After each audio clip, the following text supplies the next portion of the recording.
Mumpung lagi nggak ke ladang dan ngebolang ke alam liar, ikutin kegiatan aku melihat tanaman random di belakang rumah aku yuk guys. Entah mengapa akhir-akhir ini aku mager banget di rumah, males pergi ke ladang, males juga ngebolang buat mencari sayuran di alam liar. Apalagi melihat cuaca sekarang panasnya, serasa matahari itu cuma sejengkal di atas kepala kita guys. Dan cuaca di tempat kalian bagaimana guys? Oke, lanjut ke cerita videonya. Jadi aku magerannya bukan yang males atau tiduran di rumah gitu guys, tapi aku tetap beraktivitas seperti biasa. Aku cuma males aja mau pergi ke ladang atau ke hutan buat mencari sayur liar. Dan kebetulan di belakang rumah kita ada sawah yang mau kita garap. Sebentar lagi akan kita tanami padinya. Jadi bapak aku itu suruh dulu cek tanaman yang di belakang rumah yang bisa kita ambil, yang bisa kita makan buat dijadikan sayur. Karena sebelum ditanami padi sawahnya, bapak aku katanya terlebih dahulu mau menyemprotkan obat pembasmi gula dan takut terkena tanaman yang lainnya yang bisa kita makan dan kita ambil. Jadi bapak aku suruh kita panen dulu guys. Diawali dengan aku memindahkan tanaman lengkuas kita dari pot ke dalam tanah karena rumpun lengkuasnya yang sudah mulai banyak.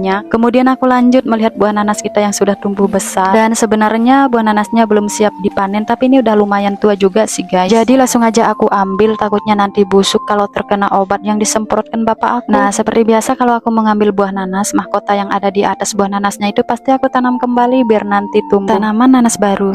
Dan untuk buah nanasnya nanti aku pengen masak dengan jeroannya B2, kemudian sebagian mau aku rujak juga, karena aku lihat kalau nanas yang masih seperti ini masih kayak ada asam-asamnya gitu, jadi enak buat kita rujakan guys. Dan kemudian setelah mengambil buah nanasnya, aku salvok sekali dengan genjer mini yang banyak tumbuh di sekitaran sawah kita. Dan pastinya teman-teman tahu dong, tidak akan aku lewatkan, langsung aja aku ambil dan aku petik semua genjer mini ini. Apalagi genjer mini ini termasuk susah kita cari ya guys, biasanya tumbuhnya cuma di persawahan yang baru mau digarap seperti ini. Dan kemudian setelah mau ditanami padi sawahnya, mereka akan dibasmi dan disemprot karena takutnya mengganggu pertumbuhan padi kita. Jadi sebelum keduluan bapak aku menyemprot mereka, jadi langsung aja aku petikin semuanya, lumayan buat kita sayur hari ini. Nanti genjernya mau aku masak tumis pedas terasi, kemudian ada juga yang mau aku lalap. Nah, menurut aku salah satu kelebihan dari genjer mini ini, kalau kita lalap itu enak, lebih enak dari genjer yang kita ambil yang ukurannya besar-besar. Untuk rasanya manis dan tidak pahit guys. Dan ini aku udah selesai metik genjer mininya, dan kaki aku pun juga sudah banyak sekali berlumpur guys, rasanya udah berat karena kalian lihat sendiri tadi lumpur yang ada di tengah sawah kita mengambil genjernya itu dalam sekali. Kaki aku yang tenggelam di dalam lumpurnya udah hampir selutut, tapi lumpurnya aman ya guys, bukan lumpur hisap. Dan ini akhirnya kita sudah selesai guys, kita sudah ada di rumah, dan ini dia hasil ngebolang kita di belakang rumah. Dapat satu buah nanas dan juga genjer mini. Dan ini buah nanasnya kita cuci dulu karena tadi terkena lumpur yang berasal dari genjernya. Dan salah satu kelebihan kalau nanas kita panen seperti ini juga bisa awet ya guys, lama buat kita simpan, jadi tidak takut busuk. Dan ini hasil petikan genjer mini kita.